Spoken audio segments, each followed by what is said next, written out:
자, 성경에서 마음이라는 단어는 굉장히 많이 나옵니다. 근데 이 마음은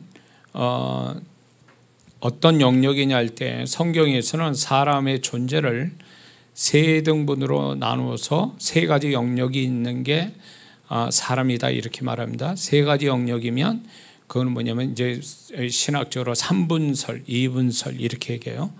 그런데 사람은 성경에 3분설도 얘기하고 2분설도 얘기해요. 3분설은 뭐냐? 영, 혼, 육. 사람은 이렇게 구성되어 있다. 또 성경에는 영혼과 몸 이런 식으로도 구분을 짓습니다.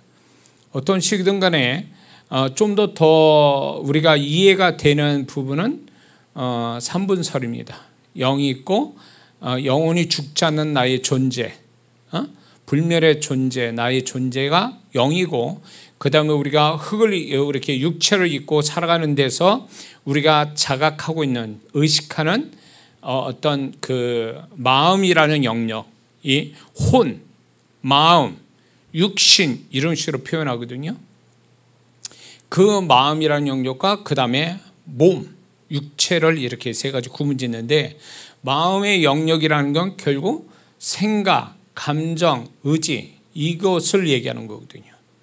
그러니까 마음속에 생각, 감정, 의지가 이게 세 가지가 작동하는데, 이것이 우리가 이 세 가지 생각, 감정, 의지를 우리는 나라고 생각하는 거죠. 나의 진짜 모습이다, 나의 실체다 하면서 우리는 세상을 살아갑니다.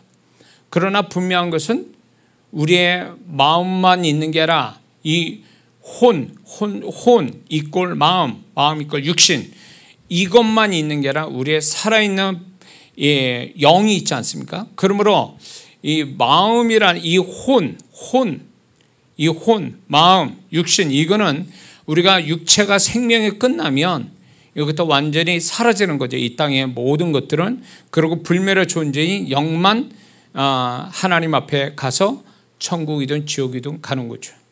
그래서 많은 사람들이 우리가 사람은 죽으면 다 흙으로 돌아와서 아무것도 아니다라는 것은 귀신의 속삭임이에요. 사람은 죽지 않습니다. 하나님 앞에서 모든 자들이, 누가복음 말씀에 모든 자들이 살아있다고 그랬어요. 육체를 입고 살아있던, 육체 없이 살아있던 다 살아있는 거예요. 그러므로 이 짐승은 영원토록 살지 못하는 육체가 죽으면 끝나는 존재들이에요. 피조물 중에. 그러나 사람은 하나님의 형상으로 입었기 때문에 죽지 않는 존재라는 거죠.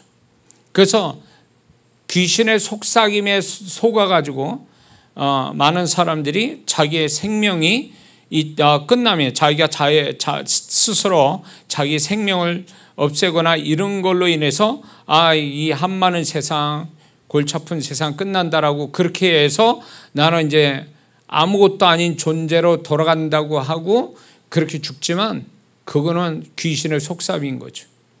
죽은 다음에 또 다른 세상이 열리는 거죠. 자기의 의지와 상관없이. 거기에는 하나님의 심판이 있고 지옥과 천국의 두 길밖에 없는 거죠. 거기서 영원토록 사는 거예요. 기회도 없어. 지옥은 구더기도 죽지 않는 곳이라고 그랬어요.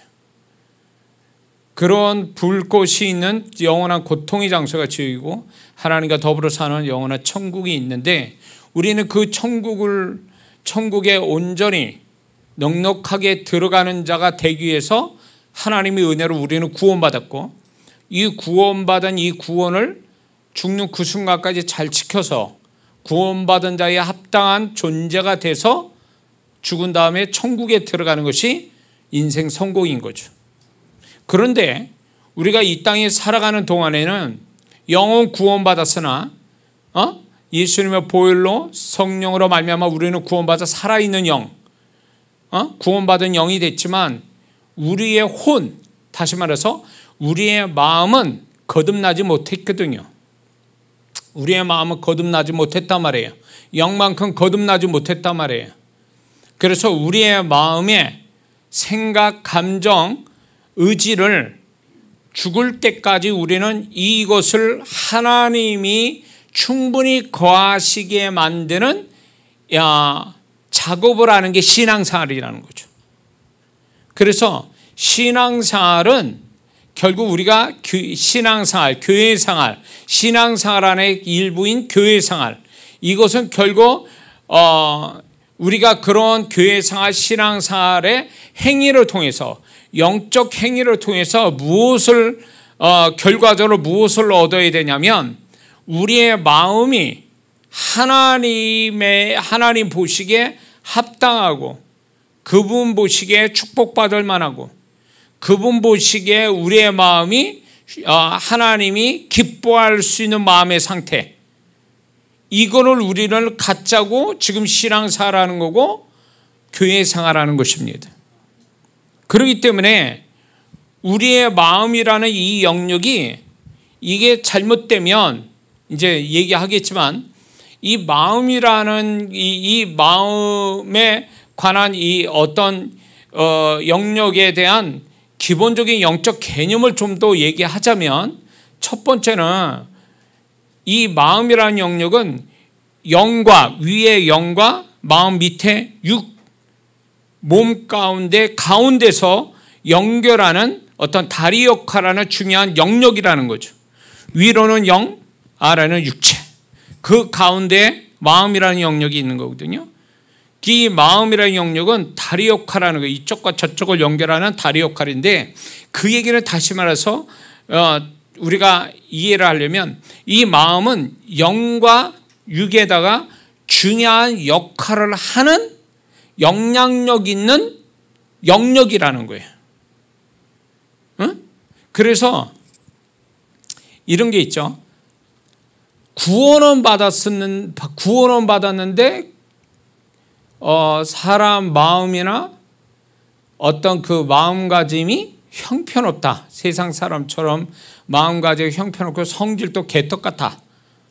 이런 사람은 구원받았으나 마음의 영역이 잘못되어 있기 때문에 이 사람은 영도 고장이 날 확률이 높고, 육체가 문제가 생길 수 있고, 육체는 결국 행위를 가져오는 건데 이게 문제가 생긴다는 거죠.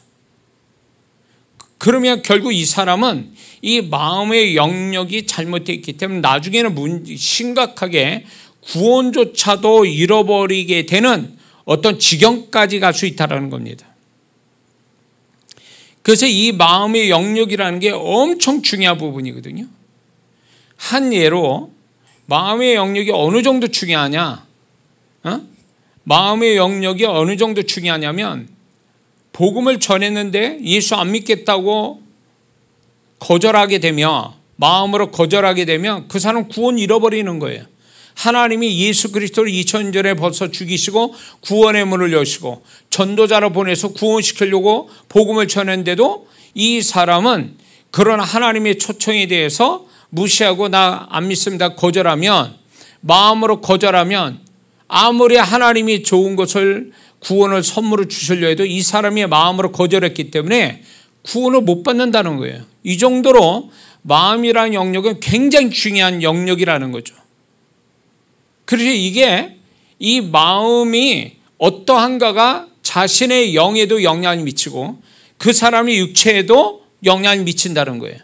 다시 말해서 마음이 병들잖아요. 그러면 반드시 그 사람 육체도 병이 들게 돼 있다는 거죠. 그래서 마음의 어떤 그 마음의 부정적 마음, 악한 마음을 가진 사람은 육체에도 질병으로 나타나는 수가 많거든요. 병원에 아무리 가서 치료받아도 안 나는 게 있어요. 그거는 결국 그 사람 마음에서 출발된 질병이라는 거죠. 질병이 자연 발생적으로 육체에서 나오는 질병도 있지만 마음에서 나오는 질병이 있거든요. 그리고 영에서 잘못된 질병이 있고, 그렇기 때문에 마음이 잘못되면 육체의 질병으로 나타날 수가 있기 때문에 이 마음이라는 영역이 얼마나 중요한가를 이제 우리는 알 수가 있죠. 그래서 이 마음이라는 것은 영과 육체에 중요한 영향을 미치는 아주 중간에 어떤 끊어져서는 안 되는 중간에 아주 중요한 역할, 위아래로 중요한 역할하는 영역이기 때문에 그 마음이라는 것이 너무나 대단히 중요하다는 거죠. 그런데 이 마음이라는 영역은 하나님이 유일하게 지배하지 못하는 영역이라는 겁니다. 또한 그렇지 않습니까? 심지어는 복음을 듣고도 안 믿는다라고 하면 하나님이 강제로 어떻게 할 수가 없어요. 세상 모든 만물이 하나님이 창조하셔서 그분 마음대로 되지만 한 가지 마음대로 안 되시는 영역이 어디냐면 인간의 마음이라는 영역이에요. 그러니까 오죽했으면 디모데전서 2장 4절에 하나님이 모든 자들이 진리를 알고 구원받기를 원한다 그래요. 원한다. 구원받는다 이러지 않고 구원받기를 원한다 이렇게 얘기하시거든요. 사랑하는 자여 네 영혼이 자기같이 범사에 알고 강건하기를 원한다 이렇게만. 원하신다는 뜻이 뭐예요? 하나님의 바람이지만 그렇게 되지 않을 사람도 있기 때문에 이렇게 말씀하는 거거든요. 결국 그거는 뭐예요? 하나님이 정말로 지배하고 싶어 하신 곳이면서도 하나님이 온전히 지배하지 못하는 영역이 마음이라는 영역이에요. 그래서 어떤 면에서 보면 우리가 신앙생활 한다는 건 결국 그분으로 말미암아 내 마음이라는 영역을 지배하게 만들어 드리는 하나의 헌신된 신앙생활이 돼야 된다는 거죠. 그래서 마음이라는 영역에 그분이 지배하지 10년짜리 5년짜리 신앙이며 5년만큼의 그분이 지배하는 마음을 가져야 되는 거죠. 10년짜리면 10년짜리에 그분이 지배하는 마음을 가져야 되는 거죠. 그런데 실상은 그렇습니까? 그렇지 않거든요. 여기에서 내 영혼의 고통이 있고 그분의 고통이 있는 거예요. 쟤는 신앙생활 오래 했으면서도 여전히 그 마음은 내가 볼 때 못마땅하고 내가 들어가서 쟤를 지배하기에는 여전히 안 되는 마음이다. 이런 것이 얼마나 많습니까? 행위로는 그럴싸한데 꼭 마태복음 23장에 종교 지도자 짱난 거죠. 마태복음 23장에 종교 지도자들의 그 율법의 행위는 완벽한데 마음은 거꾸로 타락된 마음을 가지고 있는 거에 대해서 주님이 지적하시잖아요. 이것처럼 많은 그리스도인들이 행위로서는 크리스찬이라는 행위를 가지고 있는데 실상은 마음을 들여다보면 그 마음에 하나님이 지배하실 만한, 좌정하셔서 다스릴 만한, 기뻐하실 만한, 만족하실 만한 마음의 상태를 못 갖고 있는 게 우리의 신앙의 모습이라는 거죠. 근데 그 마음이라는 영역을 나만 알지 다른 사람 모르니까 모른 척하고 넘어가는 거예요. 누가 내 마음을 알냐? 그러니까 이 마음이라는 영역을 가볍게 생각하는 거예요. 그리고 우리는 어쩌면 행위로서 내가 신앙생활 잘하고 있다. 나는 진정한 크리스찬이라는 걸 행위로만 자꾸 드러내려고 하는 이것이 어쩌면 마태복음 23장의 종교 지도자 같은 신앙의 모습이 있을 수 있다는 거죠. 주님의 지적은 결국 뭐냐면 너희의 행위만큼 너희의 마음이 그러해야 된다는 거예요. 근데 우리의 마음이 과연 과거로부터 지금의 어떤 내 마음이 그분께 많이 지금 받쳐지고 다스려지는 마음인지 아니면 그분의 다스림이 여전히 과거나 지금이나 별반 차이 없고 오히려 마음은 더 어둡고 타락하고 죄되고 세상적이고 이런 마음인가를 한번 살펴봐야 된다는 거예요. 왜 그러냐? 그것이 그 사람의 실체고 그것이 그 사람의 신앙의 수준이고 그것이 하나님의 바라보는 관점이고 그것이 그 사람의 존재값이기 때문에 그런 거예요. 근데 우리는 그걸로 평가를 하는 게 아니에요. 우리가 어떤 착한 일 하나 행위로서만 평가를 받는 걸로 다인 걸로 생각하는 거예요.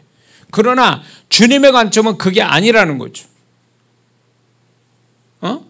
근데 우리는 이 부분을 심각하게 생각하지 않는 게 오늘날 성도의 문제인 거죠. 이거는 목사고 뭐고 뭐 누구도 이거는 예외가 없어요. 그래서 우리의 마음이라는 영역은 결국 하나님이 지배하시지 못하지만 결국 하나님이 지배하시고 싶어하는 영역이거든요.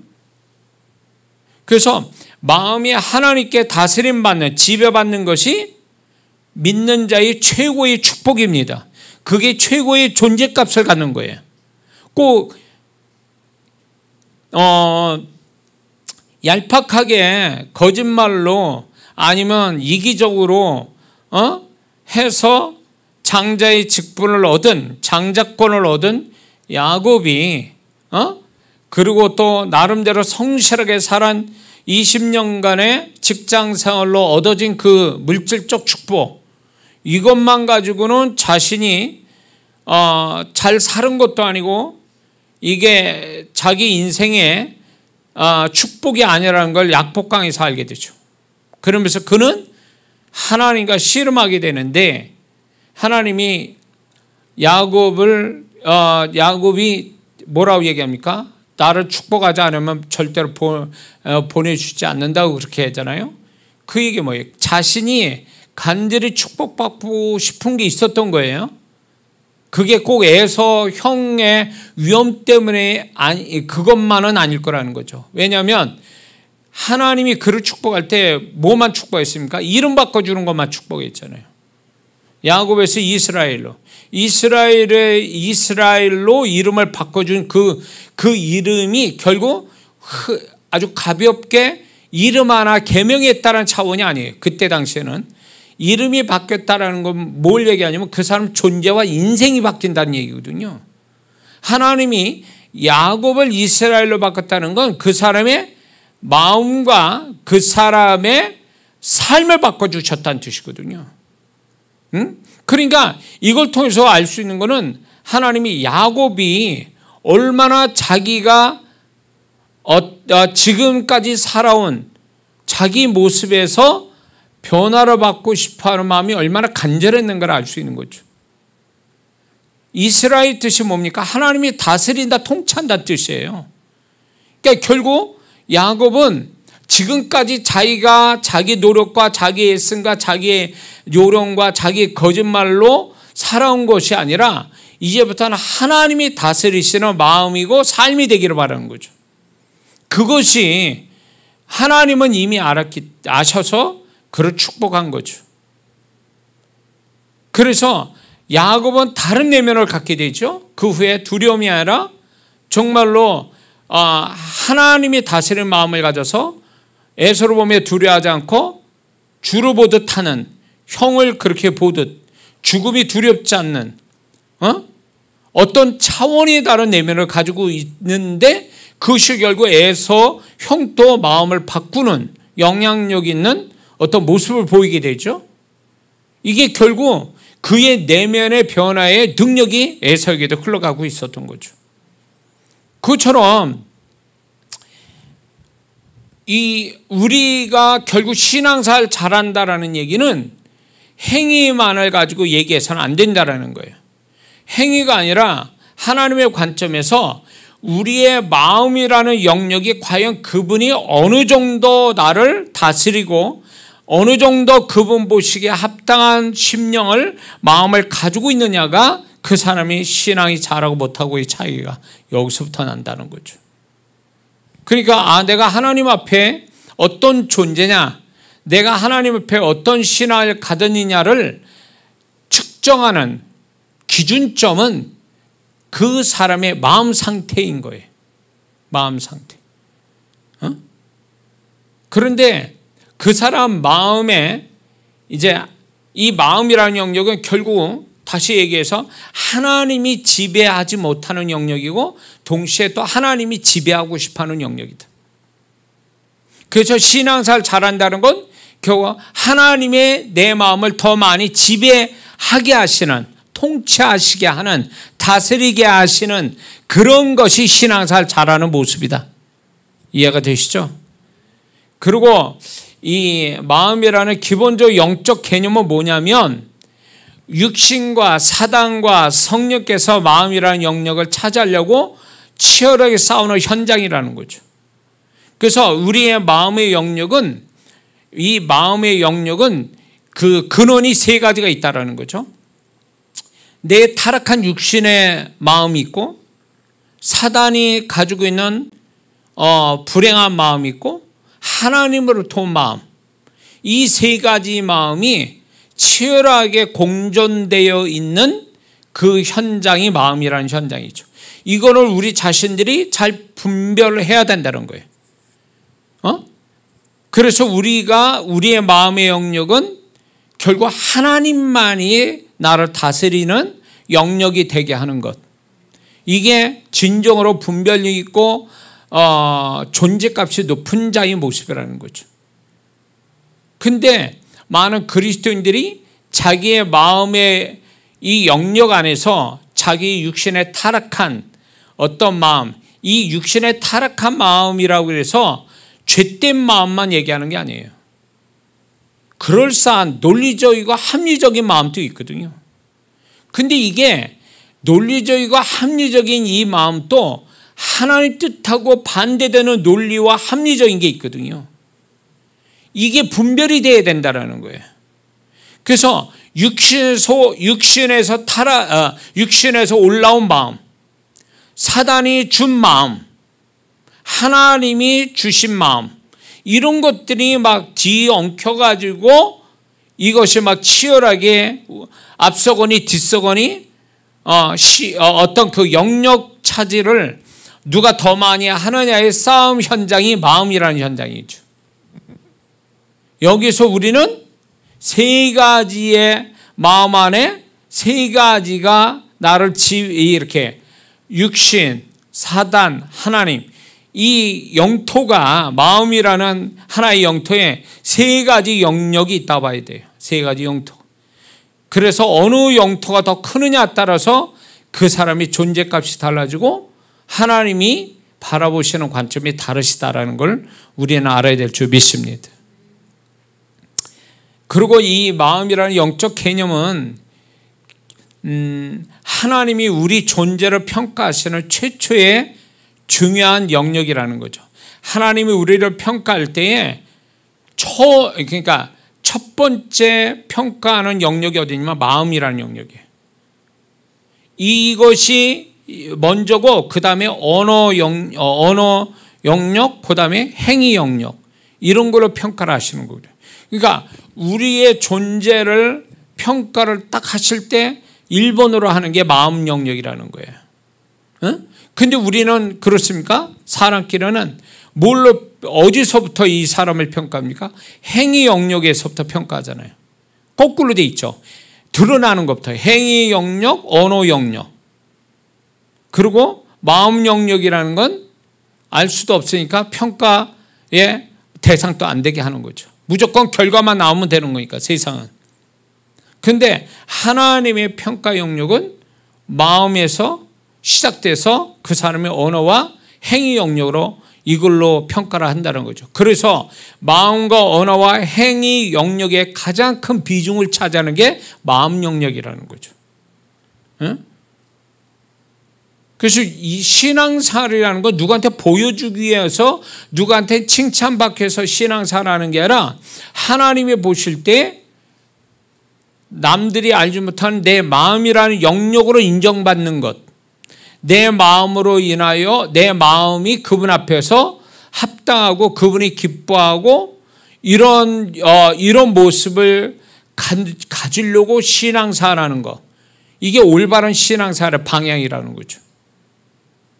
근데 많은 성도분들이 자기 마음을 하나님의 어떤 다스림을 많이 받는, 내 안에는 어두움도 없고 밝은 빛과 같은 그런 마음, 하나님 보실 때 투명하고 부끄럽지 않는 마음, 그분이 좌정하셔도 전혀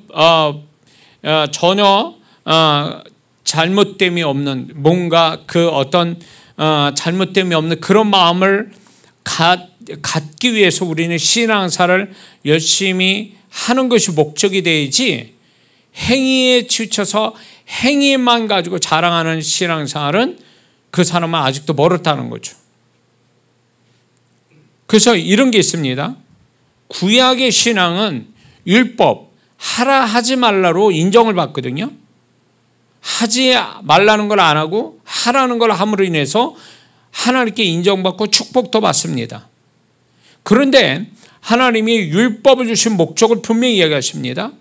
결국 하나님을 사랑하고 이웃을 사랑하는 것. 율법의 완성은 행위가 아니라 율법의 완성은 사랑이거든요. 그렇기 때문에 그 사랑은 행위에 가는 게 아니라 마음에 가는 거거든요. 결국 하나님이 율법을 주신 것도 결국 우리 마음 안에 최고의 가치의 마음은 뭐냐면 사랑이거든요. 마음 안에서 가장 최고의 가치의 마음은 사랑이거든요.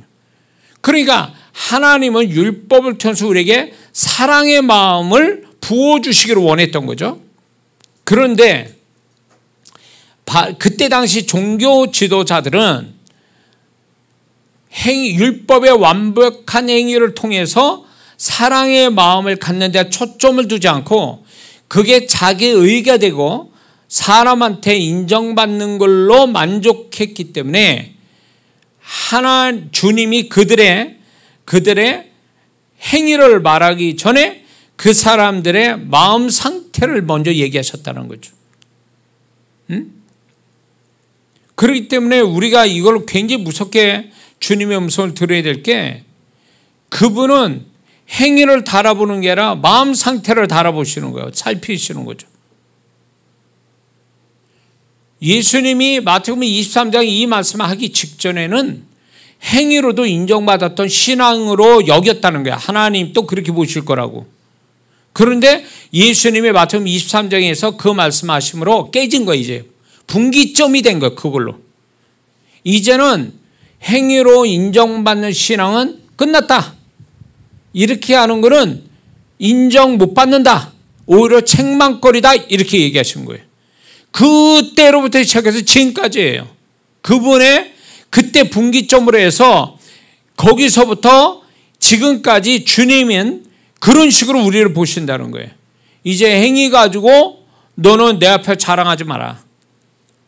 네가 신앙생활 잘했다면 너의 마음이 최고의 내가 원했던 마음을 갖는 것이 네가 신앙생활 잘한 거라는 거죠.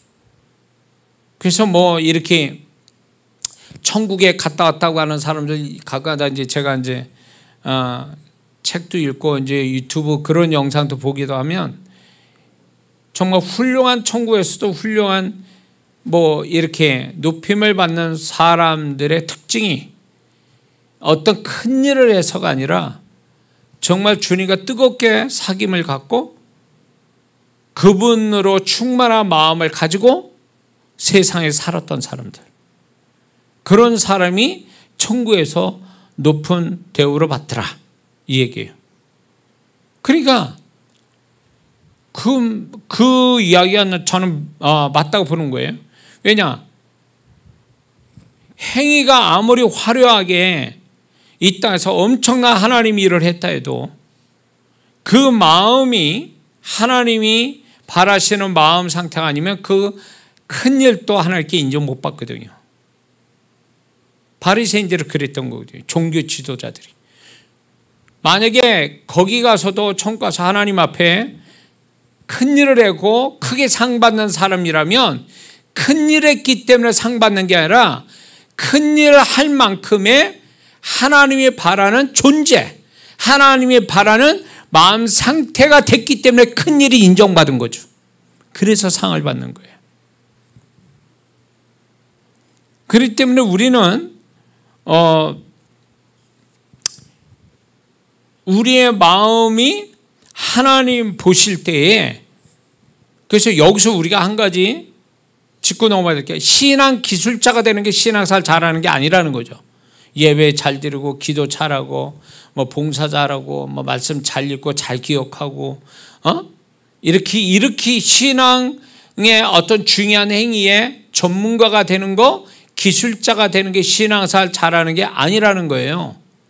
그런 전문적인 거를 잘 해내는, 익숙해서 기술자가 되는 거, 스킬이 느는 사람이 신앙생활 잘하는 게 아니라 결국은 그걸 통해서 그 사람들의 그 성도가 마음이 얼마나 하나님이 보실 때 좋은 마음, 수준 높은 마음, 하나님이 기뻐할 마음을 가졌느냐는 거예요.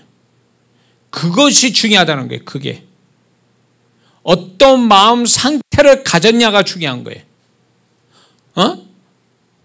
기술이 아니라 어떤 마음을 가졌느냐, 그게 그분의 관점이라는 거 우리는 잊지 말아야 될 줄 믿습니다. 그래서 우리는 우리의 하나님께서 우리 마음을 잘 모를 때는, 모를 수가 없죠. 자신의 마음을 모를 수가 없어요. 그러나 더 세밀하게 알기 위해서 하나님은 내가 어떤 사람인가를 어떤 상황으로 몰게 하셔서 내가 얼마나 거품이 많은 자기 착각 속에서 살아가는 나인가를 스스로 알게 하시는 사건들을 허락하실 때가 있어요. 어떤 상황이나 어떤 사건을 통해서 나는 그래도 그동안 나는 괜찮은 사람이라고 생각했어. 교회도 다니고 이것도 저러고 잘하고 이러니까 자신이 나는 좀 내면이 괜찮은 사람이라고 스스로 생각할 때 있지만 하나님이 내가 너의 실체로 보여주겠다. 그러면서 우리가 어떤 상황이나 사건이나 어떤 일을 만나게 하면서 적나라하게 나의 내면을 딱 스스로 발견하게 하는 그런 일들이 있는 거죠. 그럴 때 그 문제나 그 사건보다 충격을 먹는 건 뭐냐면, 내가 이 정도밖에 안 되는 사람인가? 내가 신앙생활 그렇게 했는데 내가 이 정도 수준밖에 안 되는가? 내가 이렇게까지 약하고 이렇게 잘못되고 이렇게 모자로 이렇게 타락되고 이렇게 나는 문제가 많은 사람인가? 라는 것을 스스로 알게 할 때가 있다는 거죠. 그게 목사인 저도 주님의 통로자로 살잖아요. 주님의 통로자로 살고 많은 분들이 저를 통해서 주님 만나고 주의 음성 듣고 주님의 능력을 경험하고 주님의 축복도 경험을 하시잖아요. 그러다 보면 저 자신도 착각에 빠질 때가 있어요. 나도 모르게 내가 주님의 통로자가 되다 보니까 내가 뭐가 된 거로 생각할 때 있단 말이에요. 그럴 때 주님이 이게 이제 자칫 잘못하면 교만으로 가는 거죠. 그런데 주님은 지금까지 교회 바깥에 사역을 해서 수많은 역사들이 주님의 집회를 통해서 저를 통해서 역사해 왔는데 주님은 이렇게 중간중간에 어떤 일을 주시냐면 충격적으로 너는 아무것도 아니야. 네 모습이 이런 모습이야. 너 원래 그런 네 모습, 원래 너의 모습이야. 이게 적나라하게 밑바닥의 내 모습을 보게 하신 사건들이 있어요. 충격을 먹죠. 그냥 눈물이 저절로 나와요. 부끄러워요. 수치스럽고 통곡하고 싶은 거죠. 베드로처럼. 베드로도 그랬잖아요. 주님을 죽는 데까지 절대 부인하지 않고 주님을 죽는 데까지 따르겠다고 했는데 결국은 뭐예요? 3번 부인하잖아요. 그게 뭐예요? 베드로야, 너 지금까지 나 3년 반 따라했지만 네 수준은 이 수준이야. 베드로가 충격 먹었겠죠? 주님의 말씀에 또 말씀대로 된 데다가 주님 앞에 정말로 주님께 못할 짓을 했죠? 그러니까 죄책감도 있죠? 통곡한 거죠. 그 속에 베드로가 통곡한 속에 뭐가 있었을까요? 나는 이것밖에 안 되는 인간인가? 내가 지금까지 주님을 따른 3년 만의 신앙이 이것밖에 안 되는가? 나는 정말 이렇게 못난 사람인가? 내 마음이 이 정도밖에 이렇게 타락한 사람인가? 이거에 자책감, 죄책감 이런 게 막 번복이 돼서 통곡했을 거예요. 자기의 적나라한 아주 실감나게 아주 자기 존재를 발견한 거죠. 자기 내면을 보게 된 거죠. 근데 이제 저도 그걸 경험하는 거예요. 주님이 일부러 경험시키는 거죠. 신앙이 굉장히 좋은 사람을 통해서 너는 저 정도만큼도 못해. 아니면 어떤 사건을 통해서 내가 거기에 반응하는 내 모습 보면서 너는 네 마음이 바로 이게 네 모습이야 하면서 부끄럽게 나를 발견시키는 거예요. 그런 것들이 주님의 어떤 의도적인, 지금 돌이켜보면 주님이 의도적으로 저를 그렇게 발견시킨 거죠. 그러니까 그나마 요 정도 된 거예요. 제가 요 정도 된 거예요. 착각에 안 빠지려고. 지금 또 주님이 저를 통해서 많은 일을 하시지만 저는 이게 제가 한 게 아니잖아요. 주님이 하신 일이잖아요. 그런데 만약에 옛날 같은 마음으로 내가 뭐가 된 것처럼 이렇게 마음이 우쭐한 마음으로, 교만한 마음으로 살았으면 벌써 끝났을 거예요. 제 사역은.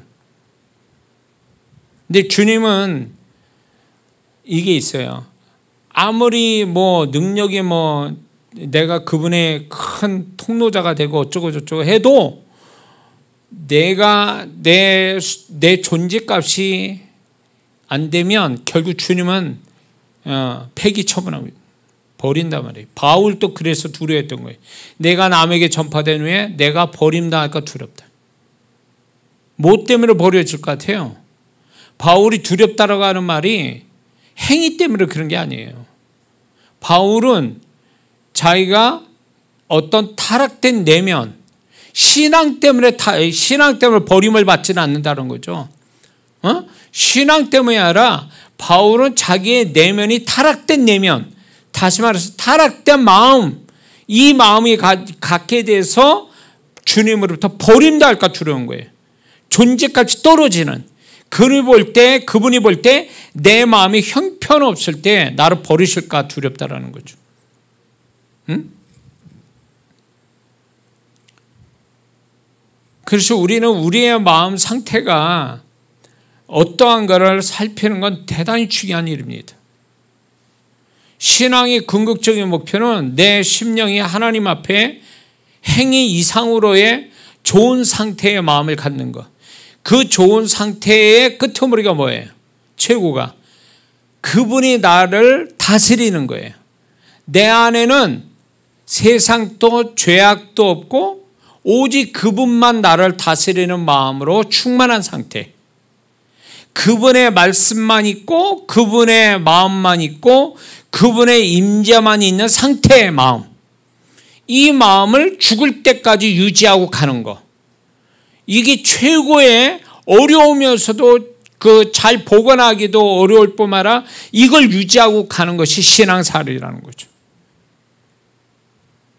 그래서 우리는 그걸 목표로 가서 신앙생활을 해야지 눈 가리고 아웅한다고 사람들한테는 좋은 평판을 받지만 그거 아주 착각에 빠져가지고 나는 좀 더 됐는가 보다 그러지만 주님은 그걸 보시는 게 아니라 우리의 마음을 살펴보신다는 거. 우리는 여기다 초점을 두고 이거 잊지 말고 우리가 우리 자신의 마음의 상태를 살피는 거, 내 마음이 하나님의 어떤 마음을 가지고 있는지 자세히 들여다보며 내 마음을 그분 앞에서 늘 고침받는 그런 신앙을 가져야 될 줄 믿습니다. 왜 마음이라는 영역이 중요한가를 몇 가지 측면에서 얘기하고 싶어요.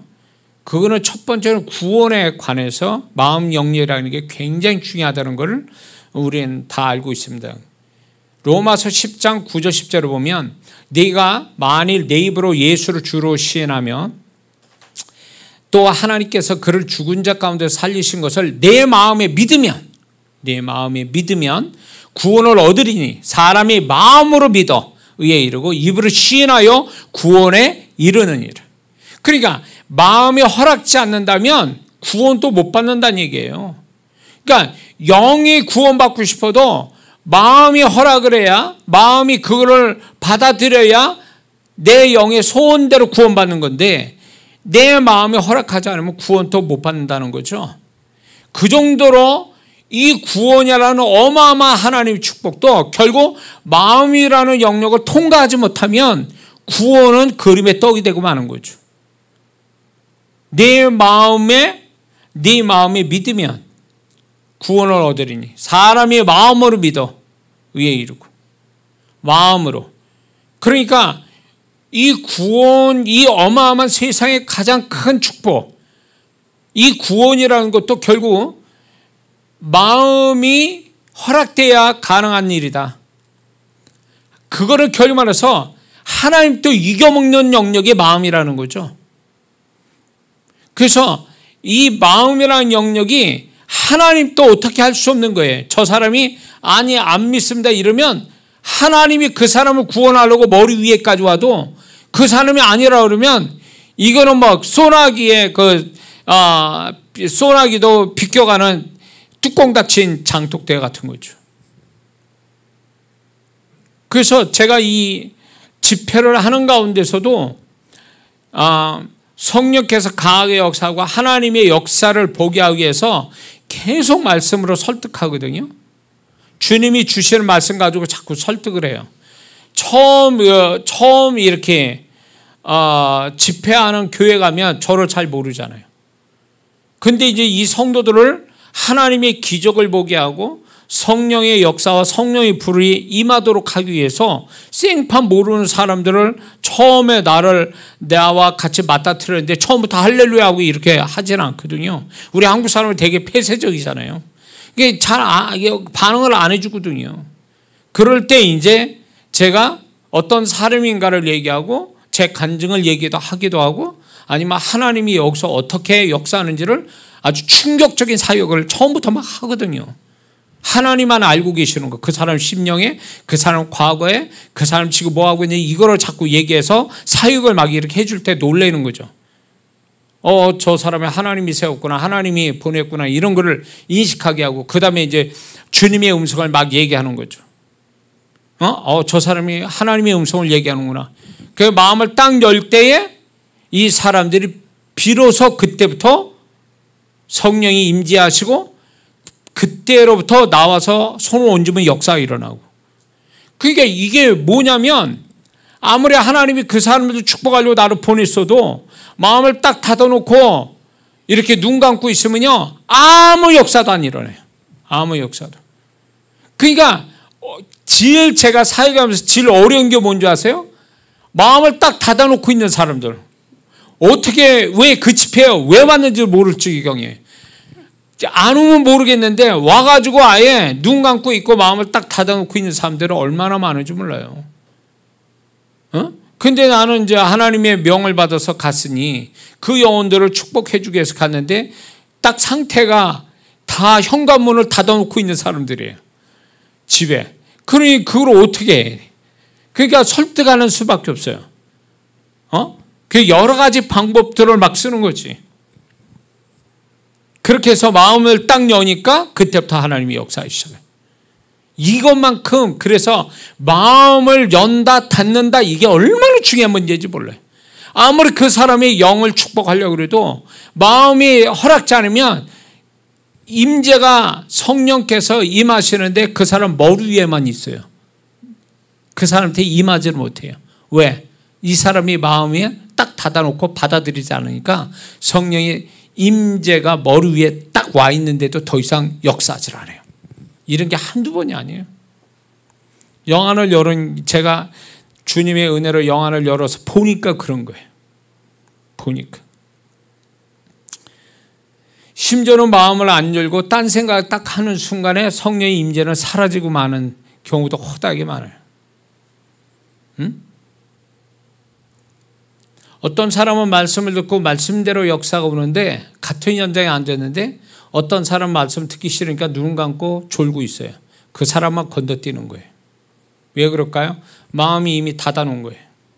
마음에 닫혀 있으면 그 사람만 건너뛰어요. 악해서 건너뛰는 게 아니에요.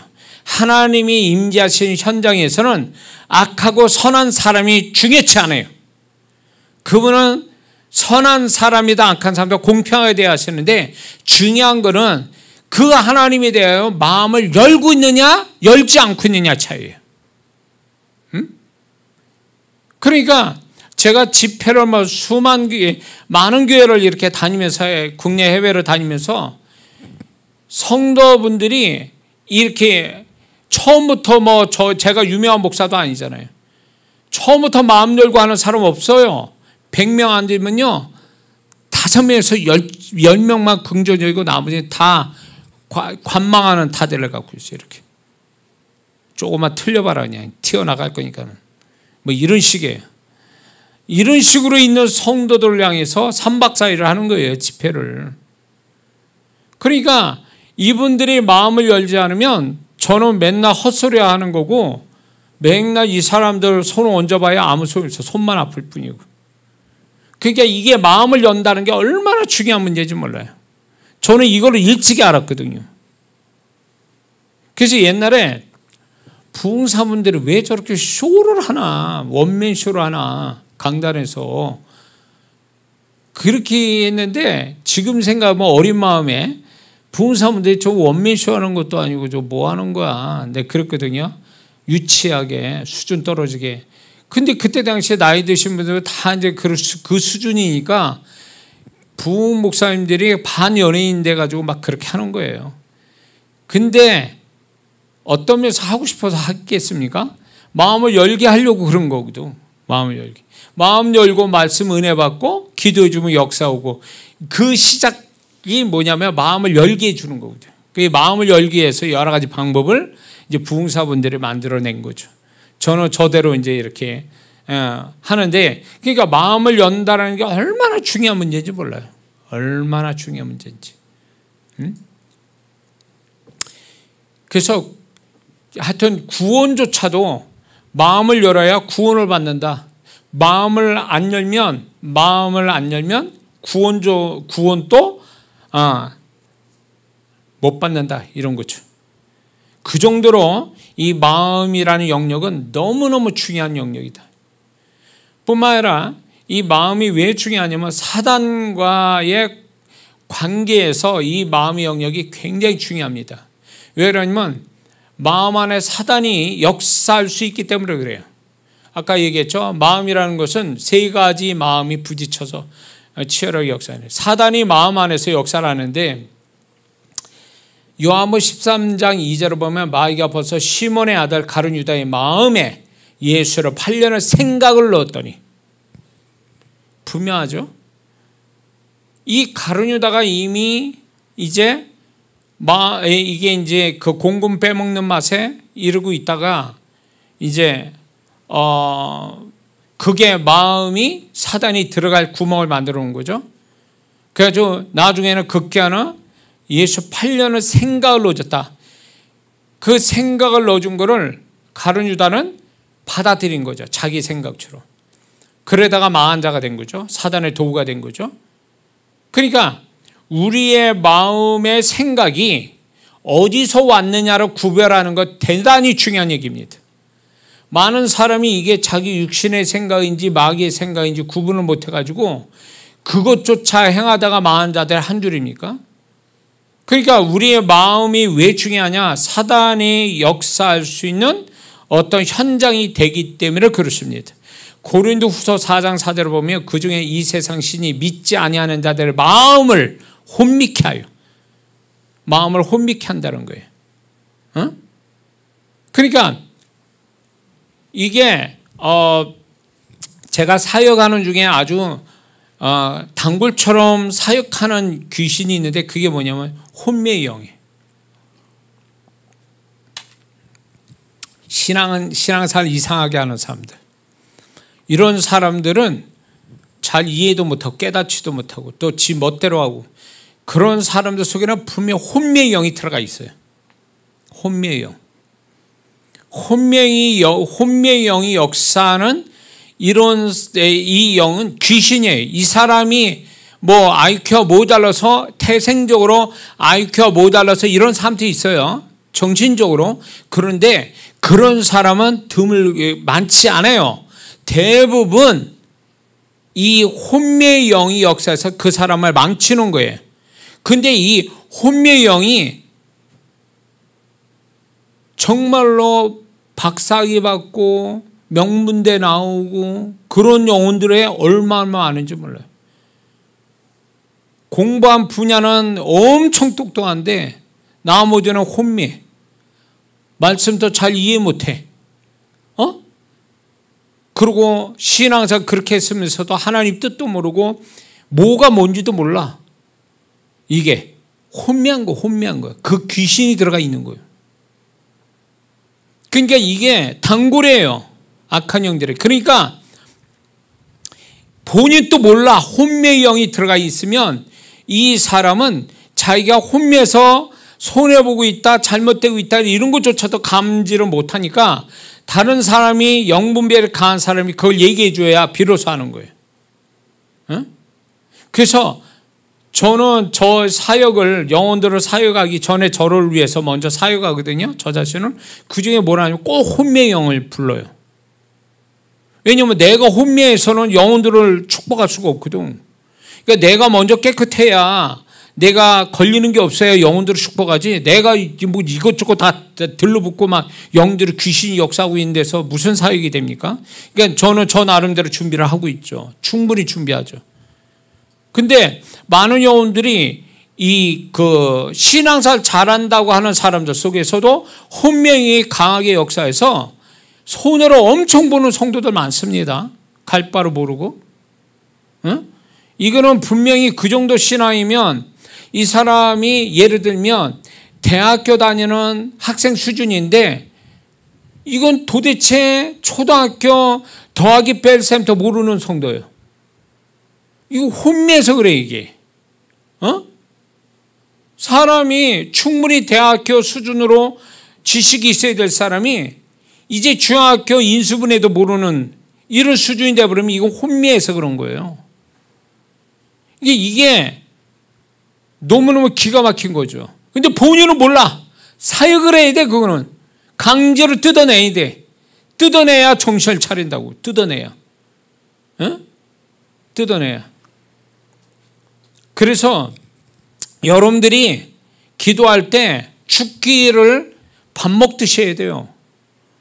항상 기도할 때, 시작할 때 죽기부터 회개하고 죽기해야 돼. 죽기. 이건 반드시 들어가야 되거든요. 죽기할 때 단골로 역사하는 귀신들이 있어요. 나도 모르게 들어왔다 나갔다 들어왔다 나갔다. 하여튼 무조건 혼미는 죽기를 반드시 해야 돼요. 혼미는. 그리고 자기가 생각해 볼 때 이건 아닌 것 같은데 이건 나답지 않은 건데 왜 내가 계속 이럴까 하는 그것도 귀신이요. 뭔가 내가 이건 나답지 않고 나도 안 그러고 싶은데 뭔가 자꾸 내가 이런 거에 자책감 갖고 뭐 이렇게 저렇게 한다 그러면 그건 귀신이라고 봐야 돼. 죽게 해야 돼. 나를 책망하지 말고 자학하지 말고 죽게 해보라고요. 그건 다 귀신이니까. 그래서 사단은 우리 마음 안에서 나의 마음을 지배하려고 교묘하게 이렇게 역사한다는 거예요. 그래서 생각을 넣어주는데 이 생각을 받아들일 거냐 떨쳐버릴 건가는 내가 선택하는 거예요. 근데 이게 어떤 생각이 이거는 사단이 주는 생각이다, 육신에서 올라온 생각이 이거를 구별할 줄 알아야 되는데 구별을 못하면 다 받아들이고 소화시키니까 여기서 역사 일어나는 잘못되는 거예요. 응? 그래서 우리의 생각이, 우리의 생각, 감정, 의지들이 결국 우리 마음 안에 우리의 마음을 지배하려고 하는 육신, 사단, 하나님, 이 세 생각의 모든 근원지를 분별할 수 있어야 돼요. 그걸 분별 못하면 마음 안에서 다 끝나버리는 거예요. 사람이 잘되고 못됨이 어디서 결론이 납니까? 그 사람의 마음에서 결론이 나는 거예요. 마음에서. 그러니까 마귀는 그 사람을 인생을 망치고 영혼을 망치기 위해서 아주 치명적인 데서 역사하는 게 뭐냐? 마음이라는 영역이에요. 그러니까 마음이라는 영역을 이거를 분별하지 않으면 그 마음이라는 영역에 귀신한테 내어줘가지고 평생 진짜 망하고 살 수 있어요. 이런 사람은 한둘 봤어야지. 그 어떤 사람은 내가 왜 그때 그런지 모르겠다고, 그때 그러지 말았어야 되는데 이래요. 그때는 지금 후회하는 그 과거의 그 어느 때는 정신이 나간 거예요. 그때는 맞는 것처럼 생각했던 거예요. 근데 돌이켜서 과거로 그때로 보니까 미친 짓 한 거지. 정신 나간 짓 한 거지. 그게 뭐예요? 육신의 생각이든가 마귀의 생각이 잡혀서 그런 거예요. 정말 하나님의 생각이었다면, 하나님이 주신 마음이었다면 어떻게 된 줄 아세요? 훗날에 뒤돌아볼 때 그때 그러길 참 잘했어. 하나님이 그 마음 주셔서 내가 그 마음대로 살았더니 이렇게 됐어. 나는 그때 하나님 주신 그 마음 따라 한 게 너무 감사해. 이렇게 나온다고요. 이게 하나님이 주신 생각 따라 산 자의 훗날의 고백이고, 내가 미쳤지. 왜 그때 그렇게 하고, 왜 그런 결정하고, 왜 그런 선택했지 했다는 거는, 이거는요, 하나님 생각 아니 두 가지 생각. 육신의 타락한 생각이나 마귀의 생각에 잡혀서 그랬다. 이렇게 해석하면 돼요. 자, 사단은요, 뿐만 아니라 우리의 마음을 타락시킨다는 거죠. 고린도후서 11장 3절에 관련된 말씀 보면 뱀이 그 간계로 하와를 미혹해 한 것 같이 너의 마음이 그리스도를 향하는 진실함과 깨끗함에 떠나 부패할까 두려워하느라. 그러니까 마귀는 결국 우리 외부의 환경에 타락한 환경과 유혹과 이런 걸 주면서 어떤 그 행동을 하게 만들지만 결국 그거는 어디를 목표로 삼는 거냐면 마음의 타락을 목표로 삼는 거예요. 말하면 마음의 타락. 마음의 타락이 뭔 줄 아세요? 마음의 타락은요, 마음의 수준이 낮아지는 게 타락이에요. 이런 게 있잖아. 나는 절대 그렇게 안 해. 하나님 앞에 난 절대 그렇지 않아. 그렇게 안 할 거야. 라고 하는 이거를요, 수준을 떨어뜨리는 거예요. 그렇게 할 수도 있어. 그렇게 하면 어때? 이런 식으로 마음이 떨어진다면, 마음의 생각이 그렇게 생각으로 떨어지면 이 자체가 타락이라는 거지. 내가 생각할 때 하나님이 보실 때 아니야라면 아닌 걸로 딱 거기 있어야 되는데, 그게 마음의 순결함이고 그게 마음의 깨끗함인데, 그게 아니라 그럴 수도 있는데 뭐 그렇게 하면 좀 어때? 괜찮아. 이러면 이게 그 마음의 수준이 떨어진 건데, 요 떨어지는 요게 타락이라는 거예요. 요게. 근데 마귀는 이걸 노린다는 거예요. 반복. 이거를 계속 우리를 속여가지고 뭐 어때 뭐 한 번인데 뭐 이런 식으로 막 우리를 모든 거를 그냥 괜찮은 것처럼 자꾸 생각하게 만들어서 우리가 마음에서 자꾸 안 좋은 건데도 불구하고 자꾸 타협하고 핑계대고 변명되고 이유를 대면서 자꾸 낮춘다면 그거는 결국 타락했다고 봐야 돼요. 그거는 결국 귀신이, 사단이 역사하고 있다. 이렇게 봐야 돼요. 마음속에 지금 역사하고 있다. 이건 어떻게 해야 돼요? 죽게 해야지. 그래서 원래 위치로 올려야지. 이해가 되시죠? 그리고 뿐만 아니라 마귀는 우리의 마음의 보화를 빼앗아가기 위해서 역사한다는 거죠. 지난 주일날 설교했지만 누가복음 22장에 보면은 예수님이 베드로를 중보기도 하실 때 뭐랬습니까? 내 믿음 떨어지지 않기를 내가 간구하노니 이랬거든요. 왜 그 많은 것 중에 믿음이냐고요. 이 믿음이 결국 그 예수님을 믿는 믿음을 3년반 동안 갖고 있었던 거를 이 마귀는 결국은 뭘 노렸냐? 3번 부인을 통해서 뭘 노렸냐면 예수님에 대한 믿음을 떨어뜨려서, 믿음을 없애서 주님을 주님과 영영 이별하게 만들려고 그 베드로의 마음을 믿음을 빼앗아가려고 했던 거거든요. 그러니까 그 믿음이 얼마나 하나님 주님으로부터 받은 보화 같은 마음이잖아요. 마귀는 그걸 알고 있어요. 그 믿음이 얼마나 중요한지를 아니까 이 믿음을 없애버리기 위해서 갈릴리 호수를 건너가는데도 중간에 광풍 불게 해서 믿음이 사라지게 만들었잖아요. 주님이 건너가자 했을 때 그분의 말씀은 틀림없으니까 건너가는 건데, 광풍을 만나게 해서 그 건너가게 하는 주님의 말씀을 못 믿게 만들기 위해서 광풍을 만들어서 믿음이 사라지게 만들잖아요. 결국은 마귀는 뭘 노린 거예요? 믿음이 사라지는 걸, 믿음이 사라져서 주님을 신뢰하지 못하게 만드는 거. 이게 개인들의 작전이잖아요. 응? 그러니까 한때 구원받아 교회 다니다가 교회 바깥에 나간 성도도 있죠. 지금 교회로 안 들어오는 이 사람들은 믿음을 강탈당한 거예요. 사단에게 믿음을 빼앗긴 거예요. 마음의 보아, 믿음, 소망, 사랑, 감사, 기쁨, 평안, 하나님, 이런 마음들이 다 빼앗긴 거예요. 사단한테. 그러니까 저 세상 밖에 살아도 지금 겁 없이 막 잘 먹고 잘 사잖아요. 마귀가 그런 마음을 준 거예요. 주님 없이도 살 수 있다. 교회 안 다녀도 충분하다. 뭐 이런 마음을 갖게 한 게 누가 그렇게 그런 마음을 줍니까? 예? 마귀가 그 마음 주니까 지금 또 세상 바깥에 있잖아요. 1년이고 2년이고 10년이고. 예? 마귀가 그 마음을 주니까. 근데 정말 하나님이 그 마음을 조금이라도 지배했으면 어떤 마음일까요? 이게 하나님께 안 가면 큰일 나는데, 내가 주님께로 돌아가야 되는데, 이런 마음을 가져야 정상 아닐까요? 근데 그런 마음조차 없다는 얘기는 뭐예요? 이건 사단의 그 마음을 지배당한 거지. 하나님의 것이 다 강탈당했고 오직 사단이 준 마음만 가득 있으니까 교회 안 하고 구원조차도 아무것도 아니다, 이렇게 생각해서 사는 거지. 그러니까 이 마음이라는 영역이 얼마나 중요한지 몰라요. 이 사단이 역사하는 이거에 대해서.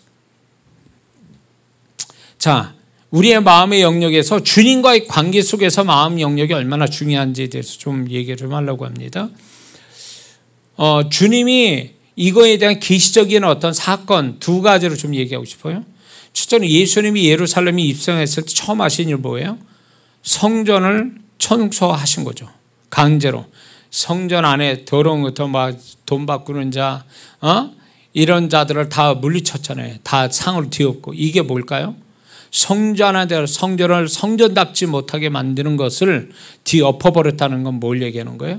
분명히 얘기하죠. 고린도 전서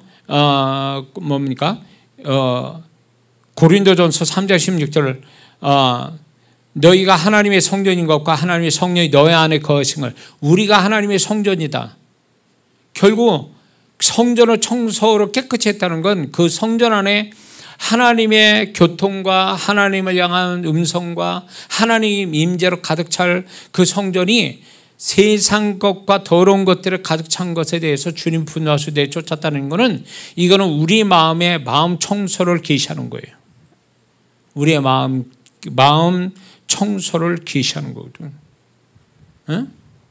그리고 예수님께서 가시면류관을 쓰셨단 말이에요.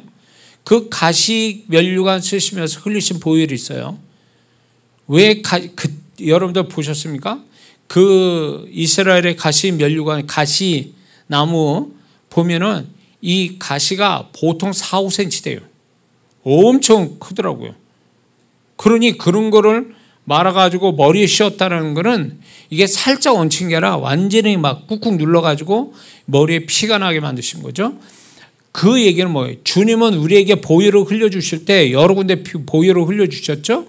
그 중에 하나가 가시면류관을 통해서 흘리신 보혈은 우리의 생각의 저주를 대속하기 위해서 가시면류관을 쓰신 거예요. 생각의 저주.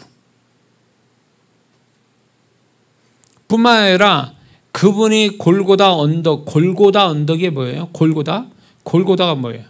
해골이라는 뜻이에요. 머리.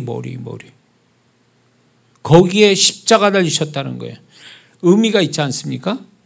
그러니까 예수님께서 우리의 그 어떤 생각이라는 마음의 영역에 대하여 그분이 대속하시고, 마음의 영역을 얼마나 이게 중요한 부분인가를 그분의 십자가의 모습을 통해서 그분의 성전 청소하시는 걸로 우리에게 계시하고 있다는 거죠. 이해가 되십니까? 그래서 이런 거로 보면서 우리가 마음의 영역이 얼마나 중요한지, 그래서 우리가 진정으로 신앙의 성장, 또 그 사람이 진정한 존재값은 마음에서 드러난다는 거예요. 신앙의 기술자가 되는 게 중요한 게 아니에요. 우리는 누구보다 뭔가 신앙의 행위나 어떤 기술을, 높은 기술을 갖는 게 신앙생활 잘하는 게 아니라 그 사람이 마음의 수준이 어떠한가가 결국은 그게 결정적이라는 거예요. 거기다 초점을 둬야 된다는 거예요. 하나님은 절대로 인간의, 우리 믿는 자의 신앙 기술에 속지 않아요. 우리가 정말 정성을 다해서 뭔가 빈틈없이 뭔가를 해내는 건 좋아요. 하나님 앞에. 그러나 그것이 마음과 같이 가지 않는다면 그 빈틈없이 하는 신앙의 스킬은 하나님 앞에 인정을 못 받는다는 거예요. 축복을 못 받는 거예요. 왜 어설퍼도 하나님께 축복을 받는 것들이 왜 있습니까? 그 어설픔 속에 하나님께 바쳐진 마음이 하나님을 기쁘시게 하니까 그게 축복이 되는 거예요. 그런데 아무리 스킬이, 고도의 스킬을 가지고 있어도, 신앙에 고도의 스킬이 있어도 마음에 정말로 그것만큼의 하나님의 받으시는 마음이 없다면 고도의 신앙 스킬은 의미가 없다는 거예요.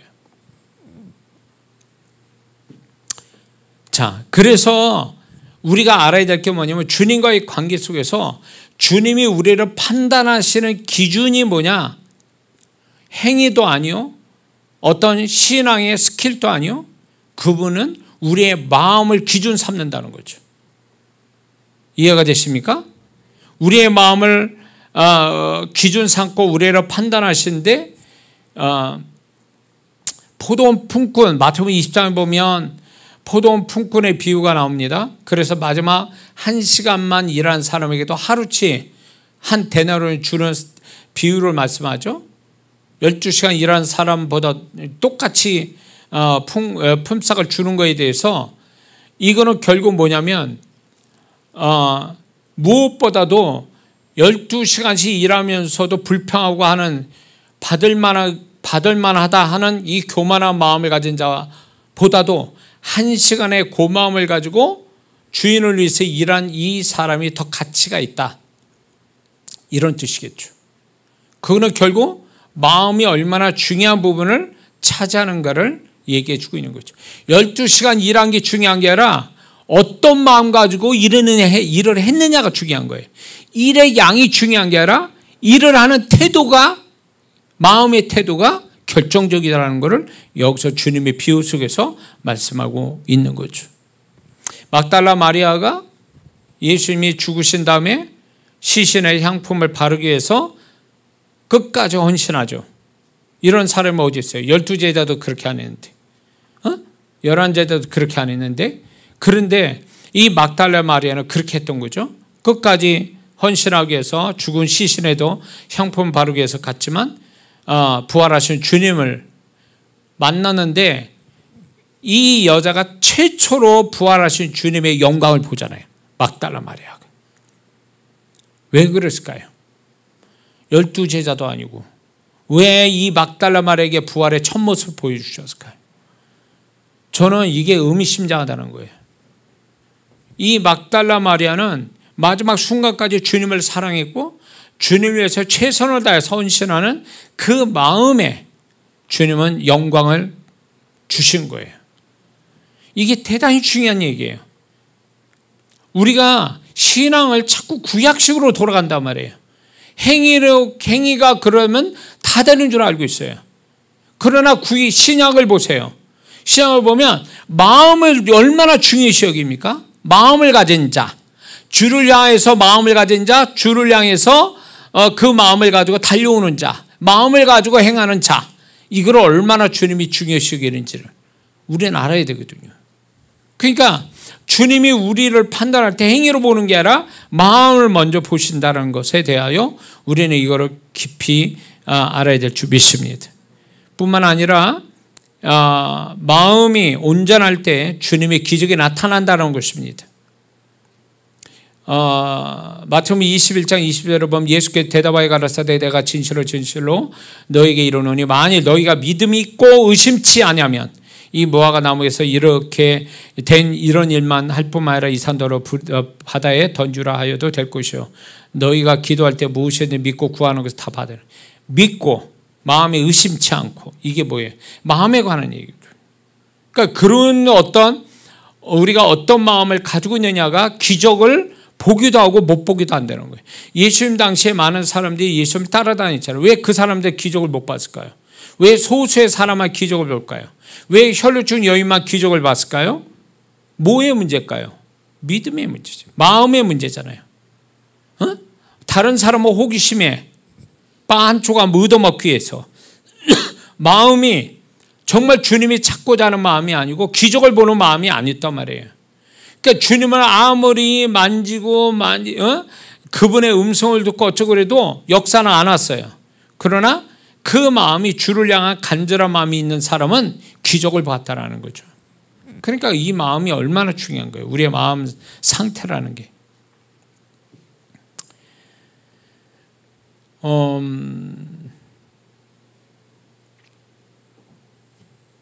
마태복음 15장 28절에 가나안 여인이 귀신을 자기 딸을 가져와서 있을 때 예수님의 이제 시험을 하죠.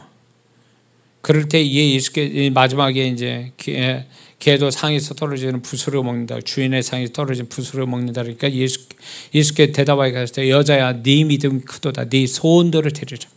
네 믿음이 크도다. 네 믿음이 크도다. 이 믿음도 결국은 그 마음에서 나온 건데 그 마음에서 나온 믿음이 결국 그 딸을 고치게 되죠.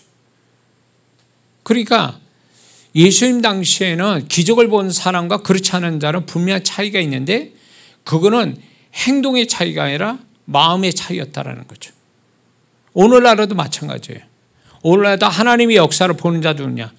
홈페이지에 간증 올라온 사람들이 어떤 사람들입니까? 그 사람들 기적을 경험할 만한 마음을 이미 가지고 예배드리고 기도했던 사람들이죠. 그리고 이제 더 나가서 우리의 마음은 결국 주님 앞에 설 때의 심판의 기준이 된다는 것입니다. 고린도전서 4장 5절을 보면 이런 말씀이 있어요. 그러므로 때가 이르기 전 곧 주께서 오시기까지 아무것도 판단치 말라. 그가 어둠에 감춘 것을 드러내고 마음의 뜻, 이 마음의 뜻이라는 것은 결국 뭘 얘기하냐면 마음의 동기를 얘기하는 거예요. 마음의 동기를 나타내시려니 그때 각 사람에게 하나님께로부터 칭찬이 있으리라. 그러니까 그분이 우리의 마음의 동기를 분명히 이걸 통해서 동기가 올바르면 상을 주고 동기가 불순하면 상을 못 얻는다는 걸 얘기해 주는 거예요. 그러니까 우리가 왜 하나님께 열심히 일하고도 상을 못 받는가? 그거는 치명적인 문제는 마음의 동기의 문제라는 거예요. 그렇기 때문에 우리가 하나님을 위해서 섬기고 하는 것들이 결국 마음까지 같이 하나님이 기뻐할 마음의 동기를 가지고 해야 된다는 거예요. 그렇지 않으면 그 마음의 동기가 불순하면 바르지 못하면 그 사람이 상을 받지 못한다 라는 걸 분명히 말씀해 주고 있습니다. 그리고 마지막 때의 마음이 중요한 부분이 뭐냐면 마지막 때에는 그 마음에서 이미 신앙이 결판이 난다는 거예요. 그게 디모데후서 3장 1절에서 5절 말씀에 말세에 고통하는 때르니 이러면서 말씀을 이렇게 얘기하죠. 마지막 때에는 잘못된 세 가지 사랑이 나타난다. 자기 사랑, 돈 사랑, 쾌락 사랑. 이 세 가지 사랑으로 말미암아 파생된 15가지 부패한 마음이 나타난다. 이거를 하나님이 강조하고 있습니다. 이건 무슨 얘기예요? 결국 이 마지막 때에는요, 사람들이 마음이 이미 사단이 점령하고 타락한 마음으로 인해서 이런 자기 사랑, 돈 사랑, 쾌락 사랑이 인간답지 못하게 진승보다 못한 부패한 15가지 마음 가지고 살아가게 된다는 거예요.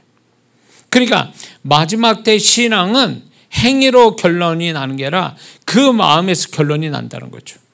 마지막 때는 지금 우리가 과학이 발달하고 뭐 이렇게 저렇게 하지만 결국 이 세상은 점점 살아갈수록 험악해지고 짐승보다 못한 세상으로 돌아가는 게 마지막 적그리스도가 나타나고 뭐 666 어쩌고저쩌고 이렇게 하면서 짐승보다 못한 사람들의 세상이 되는데 그 시작점이 뭐냐? 바로 이거예요. 이 구절이에요. 자기 사랑, 돈 사랑, 쾌락 사랑. 이걸로 인해서 결국은 사람들이 부패한 마음을 가지고 살아가는 거. 그래서 부모 자식이 없고 부모 자식 관계가 없고 그리고 세상은 악으로 충만해지는 이것이 결국은 세상인데 결국 우리가 주님 앞에서도 이 마지막 세대에 정말 우리 신앙을 정말 잘 유지할 수 있고 끝까지 주님 앞에 인정받는 자가 되려면 행위가 아니라 우리 마음 안에 우리의 마음이 어떠한가가 중요하다는 거죠. 마지막 세대는 마음이 너무너무 중요한 세대라는 거죠. 그래서 여기 잘못된 세 가지 사랑, 자기 사랑, 돈 사랑, 쾌락 사랑. 우리는 세 가지 이 반대의 좋은 사랑이 있어야 되잖아요. 하나님 사랑, 말씀 사랑, 영혼 사랑. 이 세 가지가 우리 안에 지배한다면 이 세 가지로 인해서 우리에게 더 좋은 15가지 좋은 마음을 주님이 주실 줄로 믿습니다. 그래서 우리는 가만히 있으면요, 마음 안에 이 세 가지 잘못된 사랑이 나를 망치게 하거든요. 그러니까 이 사랑이, 잘못된 사랑이 우리 안에 자리 잡기 전에 우리는 하나님 사랑, 말씀 사랑, 그 다음에 영혼 사랑, 우리 안에 지배하도록 기도를 해야 될 줄 믿습니다. 그래서 우리의 마음이 하나님 앞에 인정받는 마음, 하나님이 기뻐할 마음, 그 마음을 가지고 신앙사라는 거, 그것이 우리가 이 마지막 세대 때에 정말로 주님께 마지막 인정받는 모습이 될 줄을 믿습니다. 기도하겠습니다.